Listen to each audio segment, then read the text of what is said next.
안녕하세요. 유상민 목사입니다. 오늘은 교회에서 장학 예배를 드렸습니다. 우리 교회에서는 매년 새학기에 장학생들을 선발해서 장학금을 지급하고 있습니다. 그 인원이 10명이 넘을 때도 있고 넘지 않을 때도 있습니다. 초등부, 중등부, 고등부, 대학부로 나누어서 장학금을 전달합니다. 보통은 장학 예배를 드리면 의미 있는 순서들을 가지곤 했었는데 작년에도 그렇고 올해도 그렇고 아무런 순서도 갖지는 못했습니다. 그냥 장학 예배만 드렸습니다. 그리고 예배 중에 장학금과 장학증서, 간단한 선물들을 증정하는 것이 전부였습니다. 다른 순서를 하지 못한 것이 조금 아쉽기는 하지만 그래도 재미있고 또 의미 있는 시간이었습니다. 우리 교회에서 장학 예배를 드리기 시작한 것은 15년 전에 한 청년의 헌신으로부터 시작이 되었습니다. 그때 이후로 우리는 매년 장학금을 전달하고 있는데 계산해 보면 지금까지 꽤 많은 장학금을 지출했습니다.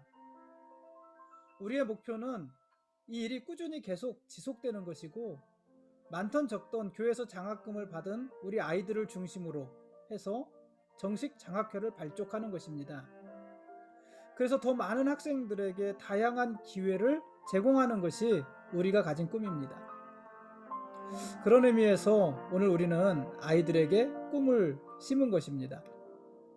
지금 우리 아이들은 겨자씨처럼 작고 연약할 수 있지만 이 아이들이 자라면 장차 새들이 깃들이는 큰 나무가 되지 않겠습니까? 우리는 그 모습을 상상하였습니다. 오늘 예배를 드리고 장학 예배를 드리고 사진을 찍는데 사진을 찍는 동안만 우리 마스크를 벗자 이렇게 제가 제안을 했습니다. 또 코로나로 엄중한데 마스크를 벗었으니까 마스크를 벗고 있는 동안만, 그러니까 사진을 찍는 동안에만 우리 숨을 참자 또 이렇게 제안을 했습니다. 여러분이라면 어떻게 하시겠습니까? 숨을 참으시겠습니까? 아니면 숨을 쉬시겠습니까? 우리 아이들이요, 얼굴이 새빨개지도록 숨을 참으면서 사진을 찍었습니다. 저는 숨을 쉬었습니다. 그런 아이들의 모습이 이쁘고 사랑스러웠습니다. 오늘 말씀 보시겠습니다.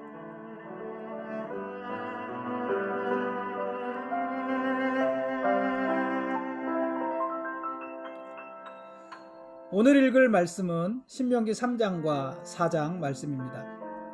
신명기 3장은 이스라엘이 바산왕 옥을 물리친 일을 회상하면서 시작합니다. 하나님께서 바산왕 옥과 그의 모든 백성들을 이스라엘 손에 넘겨주셨습니다. 이스라엘은 그들을 진멸하고 무려 60개의 성읍을 차지했습니다. 신명기 2장에서 회상한 헤스본 왕 시온에 이어서 바산왕 옥을 물리침으로 이스라엘은 요단강 동쪽 지역을 거의 대부분 다 차지하게 된 것입니다. 지금부터 38년 전, 38년여 전 이스라엘은 가데스 바네아에서 크게 실패했잖아요. 아주 결정적으로 실패했잖아요. 그들이 가데스 바네아에서 정탐꾼을 보냈다가 실패한 것인데 그들이 실패한 것은 가나안 사람들을 두려워했기 때문이었습니다. 신명기 1장 28절 말씀에 보면은 그 당시 이스라엘 사람들은 가데스 바네아에서 정탐꾼을 파송하고 정탐꾼들이 돌아와서 보고를 하는데 뭐라고 보고를 했냐면은 가나안 사람들은 장대하고 성읍들은 크며 성곽은 하늘에 닿았다 이렇게 보고를 했어요. 그리고 그 보고에 이스라엘이 낙심했다 이렇게 회상을 합니다. 뿐만 아니라 그 당시 이스라엘 사람들 정탐꾼들은 가나안 땅에서 아낙 자손들, 그러니까 거인 족속이라고 그랬잖아요. 거인 족속인 아낙 자손들을 보았다고 보고하면서 또 그들이 낙심했다 이렇게 회상을 합니다. 그래서 가나안 땅에 들어가지 못했다는 것이고 한 번도 싸워보지도 못했다는 것이고 이스라엘이 실패했다는 것입니다. 그런데 지금 이스라엘이 물리친 요단강 동편에서 물리친 헤스본이나 바산도 사실은 아주 강력한 나라입니다. 강한 나라입니다. 신명기 3장 5절의 표현대로 오늘 우리가 읽은 말씀이잖아요. 그 표현대로 그들의 성읍도 높고 성벽으로 둘러싸여져 있고 문과 빗장이 있었습니다. 그래서 그들의 성읍도 아주 견고한 성읍이었습니다. 뿐만 아니라 오늘 우리가 읽은 말씀에는 바산왕 옥이 사용한 침대에 대해서 말을 하는데 그 침대가 철침대였다고 그랬잖아요. 왜 철침대였을까? 어쩌면은 나무 침대는 이 바산왕 옥의 무게를 감당하지 못해서 더 강한 철침대를 쓴 것이 아닐까, 뭐 이런 추측도 한번 해봅니다. 어쨌든 철침대를 썼는데 그 크기가 어마어마합니다. 바산왕 옥이 사용한 이 철침대는 길이가 9규빗이고 너비가 4규빗이라고 되어 있습니다. 환산을 하면 9규빗은 9m 정도 되고요. 아니 9m가 아니라 4m 정도가 되고요. 그 9규빗이 4m니까는 4규빗이면 한 1.8m 정도 되는 그런 크기입니다. 한 사람이 물론 거기서 뭐 한 사람이 잤는지 두 사람이 잤는지 모르지만 한 사람의 침대가 길이가 4m, 너비가 1.8m나 되는 그런 어마어마한 크기였다는 것입니다. 바산왕 옥이 이렇게 큰 침대를 사용할 만큼 그는 장대한 사람이었다는 이야기 아니었겠습니까? 실제로 이 바산왕 옥은 르바임 족속인데 이 르바임 족속은 아낙 자손들처럼 크고 무서운 족속들입니다. 그러니까 38년 전에 정탐꾼들이 보고 왔던 아낙 자손들이나 지금 요단 동편에서 이스라엘이 싸우고 있는 르바임 족속이나 다 큰 민족들이라는 얘기예요. 그러니까 지금 요단 동편에서 이스라엘이 전쟁한 이 사람들도 어떻다는 거예요? 그들도 아주 강력한 사람들이었다는 거잖아요. 성읍은 크고 견고하고 그곳에 사는 이 사람들은 거인들, 장대한 사람들이었다는 이야기입니다. 그런데 38년 전에는 그들이 무서워서 들어가 보지도 못했고 싸워보지도 못했고 38년 후인 지금은 그들과 싸워서 다 이겼다, 이렇게 기록을 하고 있는 것입니다. 38년 전 가나안 사람들과 다를 바 없이 크고 강력한 헤스본과 바산을 지금은 점령하고 그곳의 주민들을 모두 진멸하고 그들의 왕들까지도 다 잡아서 죽였다는 것입니다.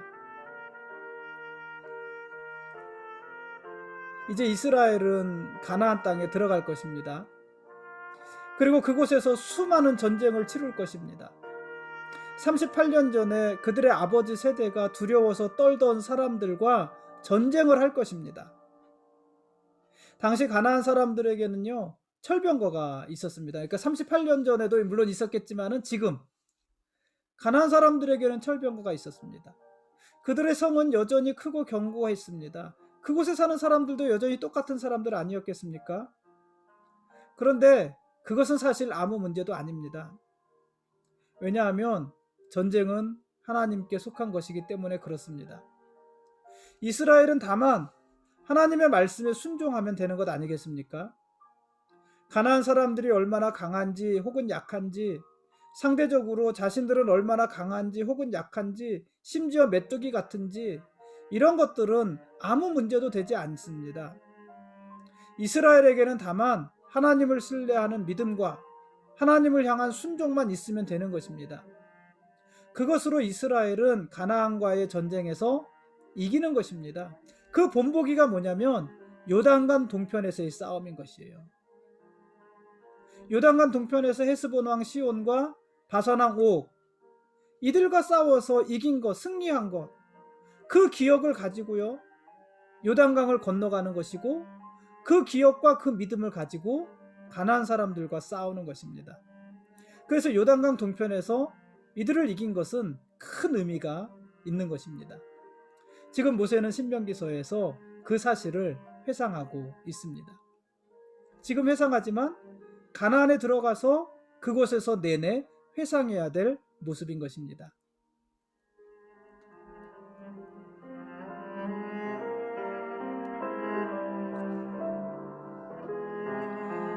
지금까지 신명기 3장과 4장 말씀에 대한 길라잡이였습니다. 내일 읽을 말씀은 신명기 5장과 6장 말씀입니다. 신명기 4장 15절에서 하나님이 이렇게 말씀하십니다. 여호와께서 호렙산 불길 중에서 너희에게 말씀하시던 날에 너희가 어떤 형상도 보지 못하였은즉. 여기서 호렙산은 신의 산이라고 말씀드렸죠. 하나님은 호렙산에서 큰 영광 가운데 임재하셨었습니다. 그리고 그곳에서 십계명과 다른 율법들을 이스라엘에게 직접 말씀해 주셨습니다. 그런데 호렙산에서 어느 누구도 하나님의 형상을 보지 못했습니다. 호렙산에 하나님의 영광이 가득하고 하나님은 계속해서 말씀하시는데, 그런데 어느 누구도 하나님의 형상을 보지 못했습니다. 왜 그랬을까요? 하나님은 형상을 가지신 분이 아니기 때문에 그렇습니다. 애초에 형상이 없으신 하나님이십니다.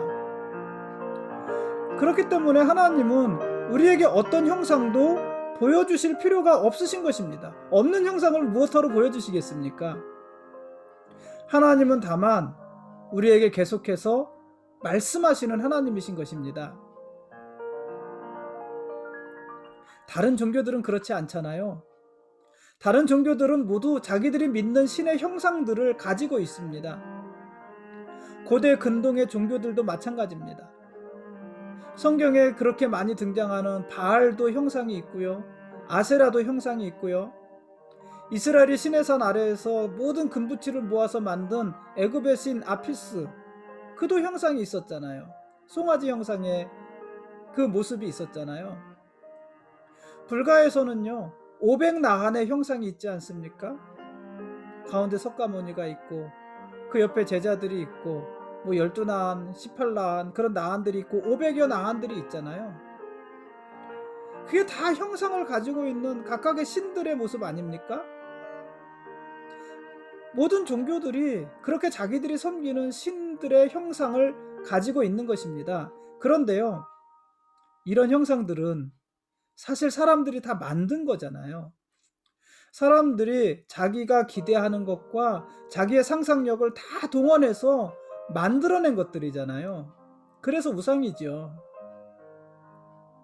그래서 사람이 그렇게 만들어낸 것이기 때문에 그것은 신이라는 이름을 가지고 있지만, 그래서 신의 형상을 하고 있지만 뭐가 없습니까? 생명이 없는 것입니다. 형상만 있지 생명이 없는 것입니다. 생명이 없으니까 뭐 하지 못합니까? 말하지 못하는 것입니다. 그저 형상만 있는 것이죠. 그러나 하나님은 다르십니다. 하나님은 오히려 형상이 없으십니다. 여러분, 스스로 계신 하나님의 형상을요 누가 만들 수 있을까요? 스스로 존재하시는 하나님을요 어떤 형상으로 만들어서 그 형상 안에 가두어 둘 수가 있을까요? 그건 애초에 불가능한 모습이잖아요. 불가능한 일이잖아요. 그러니 하나님은 형상이 없습니다. 왜냐하면 사람들이 그 형상을 만들 수가 없는 것입니다. 그러나 하나님에게는 생명이 있습니다. 형상이 없지만 생명이 있습니다. 그래서 하나님은 무엇이든지 우리에게 말씀하시는 하나님이십니다. 하나님은 우리에게 형상으로 전해지시는 분이 아닙니다. 하나님은 우리에게 말씀으로 전해지시는 분이십니다. 그래서 신약성경 요한복음에서 세례 요한은 자기 자신을 소개하면서 나는 주의 길을 곧게 하라고 광야에서 외치는 자의 소리다, 이렇게 소개하잖아요. 세례 요한은 소리라고 말을 했어요. 자기를 소개했어요. 소리는 말인데 뭐에 대해서 말하는 소리였을까요? 세례 요한은 무엇을 말하는 소리였을까요? 그것도 광야에서. 세례 요한은 하나님에 대해 말하는 소리였잖아요. 하나님에 대해 외치는 소리, 그게 세례 요한이었잖아요. 그러니까 세례 요한은요 하나님을 어떤 형상으로 전한 것이 아니라 소리로 전한 것이에요. 소리. 광야기 때문에 사람들이 모이는 곳이 아니기 때문에 형상은 필요하지 않아요. 자기의 형상도 필요하지 않고 그가 전하는 하나님의 형상도 필요하지 않아요. 볼 사람이 없잖아요. 그런데 소리는 들리는 것이에요. 보지 못해도 듣는 것이에요. 그래서 세례 요한은 소리로, 자기가 소리로 하나님을 전하는 것이에요. 하나님은 그런 분인 것입니다. 형상으로 전해지시는 분이 아니라 소리로 전해지시는 분이십니다. 소리로 그분의 가르침을 전하고 소리로 그분의 구원을 전하는 것입니다.